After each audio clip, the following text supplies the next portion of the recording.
pasamos a la tercera intervención de Juan Freire, que nos hablará en este tercer bloque que hemos denominado Senderos hacia el futuro, sobre oportunidades de negocio en la economía digital.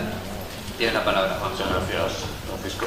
Bueno, muchas gracias al foro y gracias a todos por estar aquí. Me toca cerrar y vamos a ver lo que consigo decir de nuevo después de las intervenciones de José y de Dolors, ¿no? Voy a utilizar un poco la metáfora de Internet. Algunas veces haré enlace con cosas que han dicho ellos, ¿no? Y así también trataré de ser más breve. Una cosa que he hecho es cambiar el título, y no es solo porque no me entrase en la presentación, que era la razón inicial, pero he quitado la palabra negocio en oportunidades en la economía digital, ¿no? Y la he quitado por una razón, hay una razón de fondo. Es que creo que hoy en día el reto fundamental de cualquier empresa es aportar valor real a las personas, resolver problemas. Y otro problema, también muy importante, y que a veces está desconectado de ese, es cómo eso me genera una rentabilidad económica. Antes vimos alguna referencia a la publicidad, que va un poco en esa línea. Por eso me parecía que la palabra negocio, cuando hablamos de oportunidades en la economía digital, me parecía redundante. No es que no sea importante, pero me parecía redundante. Y yo voy a hablar básicamente, vamos a hablar de qué está pasando en todo este entorno que nos han contado José y Dolors, que significa nuevas formas de generar valor a las personas y por lo tanto nuevos modelos de negocio, etcétera. Y al mismo tiempo hablamos de senderos de futuro y por lo tanto vamos a hacer un poco de prospectiva o ver tendencias, y también lo vamos a hacer de una forma un tanto particular, y los dos ponentes anteriores han hablado de eso. ¿Me permitís? Voy a comenzar con un poco una anécdota. Bueno, igual no, esta foto es un poco kitsch, pero os explico el por qué me he decidido a ponerla, ¿no? Me he pasado unos días en Ecuador trabajando en un proyecto, bueno, y es simplemente una anécdota. Me robaron el móvil, llevo como 10 días sin móvil, y la última vez que me quedé sin móvil tardé como 3 horas en comprarme otro, o sea, y fue un drama, ¿no? Porque eran 3 horas sin estar conectado.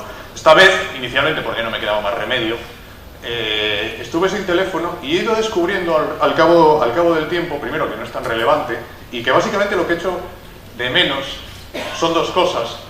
Bueno, una, y otra me la ha recordado Dolores, que es Instagram, esa red social en la que nos comunicamos. Yo soy muy mal fotógrafo, y en cambio uso esa red social y me parece un lugar fascinante, ¿no? En el que establezco otro tipo de relación con las personas, entiendo en código visual, digamos, la conversación con otras personas, pero sobre todo lo que echaba de menos es que me di cuenta que yo no llevo reloj y no tenía dónde ver la hora. Y llevo una semana loco preguntando constantemente qué hora es. Y me he dado cuenta que uno de los principales usos que tenía el teléfono era precisamente ver la hora, y que los relojes de pulsera han desaparecido como tecnología que nos decía la hora y han emergido como una pieza estética, ¿no?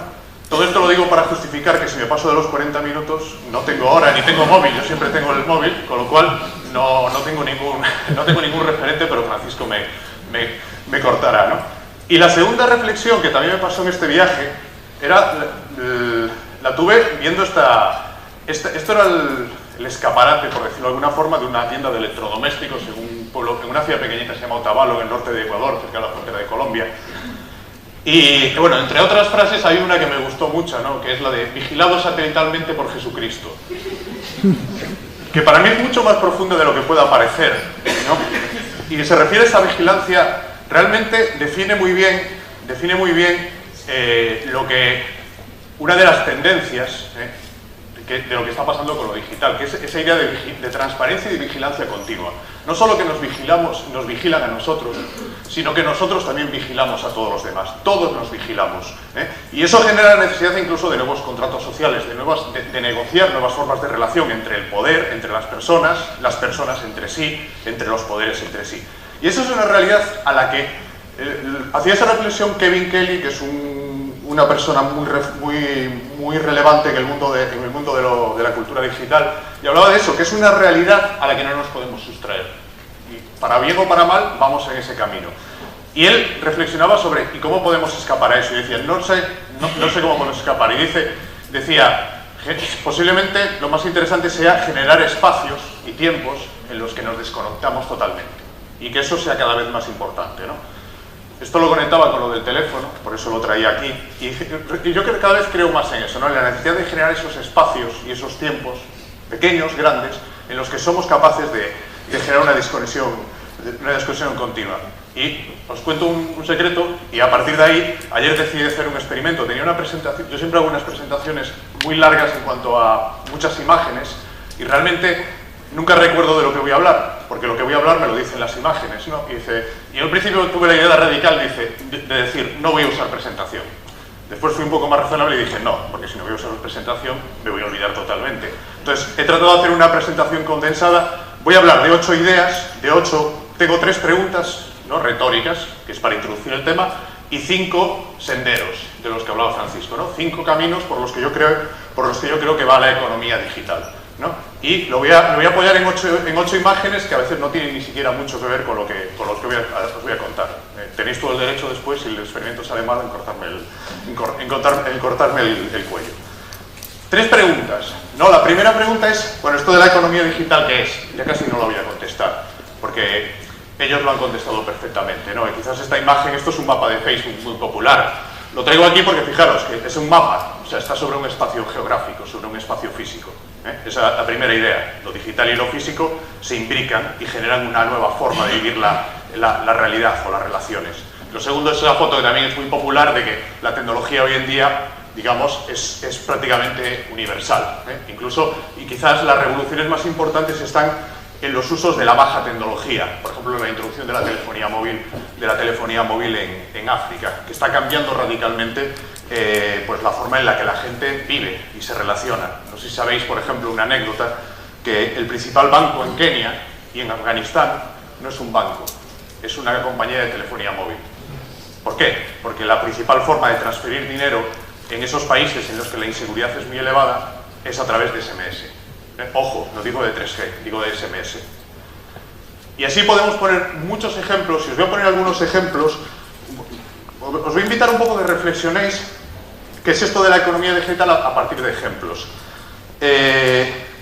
Y yo creo que en algunos casos voy a decir, pensad en hace 10 años, no digo más, incluso menos, y pensad ahora, y todos creo que tenemos esa ventana de tiempo para poder darnos cuenta. Pensad, por ejemplo, hace 10 años, cómo comprábamos ropa. Íbamos a una tienda. Seguimos yendo a una tienda. Seguimos yendo a una tienda a comprar ropa, la mayoría seguimos comprando ropa en tiendas, pero mucha gente, que puede ser a lo mejor un 20 o un 30% en algunas marcas, lo que va a la tienda es a ver la ropa, a socializarse con la gente, a hacerse fotos. Y después, por una serie de razones, deciden comprar en un e-commerce. Deciden comprar desde una pantalla, desde su portátil, desde un tablet, etc. Seguramente sois conscientes, Zara, que lanzó su e-commerce hace poco tiempo, cómo se ha convertido en una revolución, y Zara está demostrando que vender ropa a través de Internet es una buena idea. Y todo el mundo decía que eso era una locura. ¿Cómo íbamos a comprar ropa por Internet cuando el comprar ropa, el probársela es una experiencia física? Sigue siendo física, pero también es digital. Os pongo otro ejemplo. Recordaréis hace 10 años cómo comprábamos un coche. Bueno, yo de hecho ni lo recuerdo porque el último que tuve me lo compré incluso antes. Pero era ir al concesionario, negociar, bueno, toda esta forma de negociar con el vendedor, con el concesionario tan peculiar. Pensad en cómo compramos ahora un coche.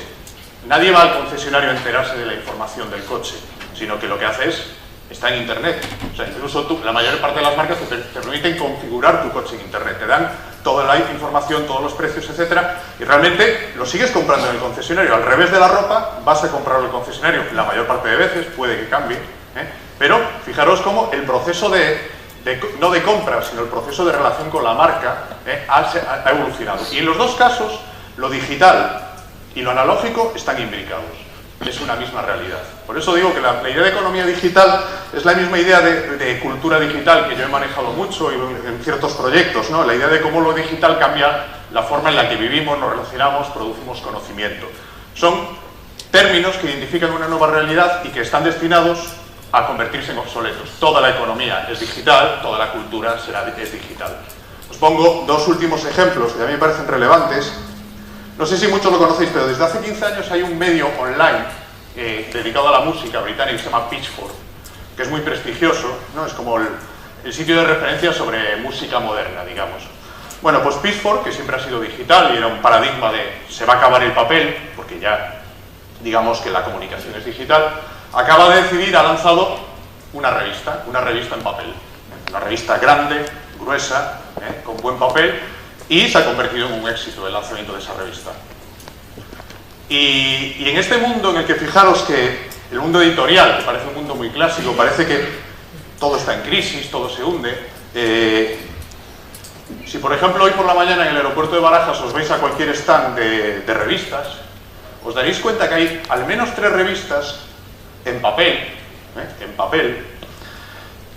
de una enorme calidad, tanto en los materiales como en la fotografía, como en los contenidos, que tratan sobre el fútbol. Anoche tuve un sueño, Panenka y otra que no recuerdo ahora, y Libero. Son 3 revistas que tratan sobre el fútbol, pero no sobre lo que trata Marca o As, sino que es cultura asociada al mundo del fútbol. Fijaros qué nicho, a mí lo que me ha sorprendido de eso es qué nicho tan extremo han buscado esos editores, que han encontrado que hay un público que quiere leer sobre fútbol y cultura.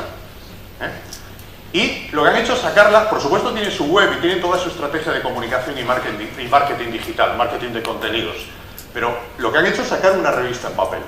Y es un buen ejemplo de cómo, digamos, cómo lo digital lo invade todo y al mismo tiempo lo digital deja de tener sentido por sí mismo y se conecta con nuestra realidad física. Eso es lo que llamamos economía, lo que podemos llamar economía digital, dejémoslo casi en economía a secas, ¿no? La segunda pregunta era, bueno, me pidió Francisco, me dijo, habla Senderos de Futuro, que era un nombre muy poético, ¿no? A mí me asustó un poco, para hablar un poco de tendencias, ¿no? Y esto de las tendencias, claro, ¿cómo identificamos tendencias? Esto, pues tradicionalmente, yo creo que se ha hecho de 2 formas. Una era la prospectiva, era gente sesuda con muchos datos que los sometía a modelos y decía si las cosas van por aquí, en el futuro irán de esta manera. Los economistas han hecho eso mucho tiempo. Fijaros algunos de los resultados que han tenido en los últimos años. O sea, son ciencias no demasiado exactas, toda la prospectiva. El que sabe estadística sabe que predecir siempre que la estadística no te permite predecir en sentido estricto, aunque todos lo hagamos. Y en el otro extremo, este era un lado que era, fijémonos en los datos duros, y en el otro extremo estaba casi el chamán o el gurú, ¿no? El que con una serie de capacidades extranormales, digamos, era capaz de identificar el futuro. Puede haber mucho charlatán. Sí, también es verdad que hay gente que tiene una sensibilidad especial, que es capaz de conectar en su cabeza mucha información, ¿no? y tener una visión hacia el futuro. Y esos eran los 2 extremos. Yo creo que ninguno de esos 2 extremos nos proporcionan hoy en día herramientas útiles para la mayoría de las personas, ¿no?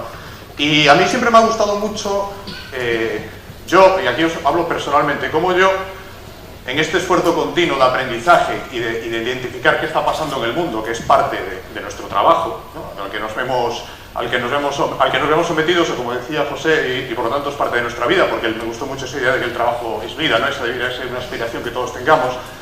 Pues siempre me han gustado mucho dos enfoques. Y el primero lo ilustra muy bien, no sé si conocéis a este hombre, es William Gibson. Este es un escritor que vive en Vancouver, es canadiense. Es un hombre súper interesante, tiene 60 y pico años, tiene un pequeño problema que habla tan lentamente que en cualquier entrevista solo le pueden hacer 1 o 2 preguntas, porque se acaba el tiempo. Es un personaje sumamente curioso. Yo conozco un periodista de Bilbao que era un fan absoluto y lo fue a entrevistar y se quedó desolado porque tenía media hora y le pudo hacer creo que 2 preguntas. Pero este hombre es un escritor de ciencia ficción y tiene una frase muy famosa, que es la que ya la dijo en el 2003, que resume muy bien lo que decía José, que es el futuro está aquí, lo que pasa es que no está distribuido homogéneamente. Bueno, lo podemos traducir de muchas maneras. ¿Qué quiere decir? Él dice, para ver el futuro no me tengo que ir al futuro, que es lo que hace el escritor de ciencia ficción. Para ir al futuro tengo que mirar a mi alrededor y encontrar lugares donde están pasando cosas que ahora son muy de nicho, son muy pequeñas, pasan desapercibidas, pero que dentro de un tiempo serán el futuro mainstream, será el mundo en el que vivamos. Y de hecho, muy consecuentemente con eso, sus 3 últimas novelas, y esta es la tercera de la Historia Cero, están todas traducidas en Argentina al español y creo que las tres valen la pena. Son novelas que están ambientadas en el presente y esta última está ambientada en el pasado. O sea, es una novela, él dice, esto es una novela de ciencia ficción ambientada en hace 4 o 5 años, ¿no? Lo cual es una contradicción en sí mismo, pero refleja muy bien esa idea. Él lo que está preconizando es que la observación es muy importante. El enfoque, yo diría que el enfoque antropológico, o sea, que todos hoy en día, la prospectiva la tenemos ahí, ¿no? Casi ni necesitamos hacerla porque ya alguien la hace por nosotros. También los adivinos los tenemos y los queremos, ¿eh? Pero en el medio tenemos dos herramientas fundamentales. El primero es convertirnos en ese antropólogo. ¿Qué hace un antropólogo? Un antropólogo estudia cultura y para estudiar una cultura se va al sitio, observa, participa y en esa participación y observación extrae conocimiento, entiende cómo funciona esa cultura. Esa es la forma fundamental que tenemos de identificar tendencias. Es una forma que genera mucha incertidumbre, nunca tenemos la certeza absoluta de si eso va a crecer o no va a crecer, pero es una forma fundamental de actuar. Y para mí la otra forma, que es complementaria, es esa idea de la participación. Hoy en día, si queremos entender algo, tenemos que hacerlo. No solo leerlo, no solo escucharlo, sino mancharnos las manos. Y eso tiene mucho que ver, el antropólogo, y tiene mucho que ver con el artesano. Y al final regresaré a la idea del artesano. ¿Y por qué utilizo la palabra